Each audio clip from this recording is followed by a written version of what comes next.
Hello guys, good morning. आज की शुरुआत होती है बहुत ही ज़्यादा सुंदर मौसम से।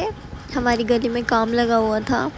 उसके बाद मैंने देखा हमारे एप्पल के पेड़ पे बहुत सारे एप्पल उग गए हैं। अब हम इनको तब खाएंगे जब ये बड़े हो जाएंगे। फिर उसके बाद मैंने फ्रूट्स काटे। फ्रूट्स काटने के बाद मैंने पी अमूल लस्सी। दैन उसके बाद मैंने कुकर चढ़ा दिया राजमा के लिए। चावल मैंने बना दिए थे। उसके बाद मैं पानी भर रही थी दादी के मटके के लिए। दादी मटके का पानी पीती है।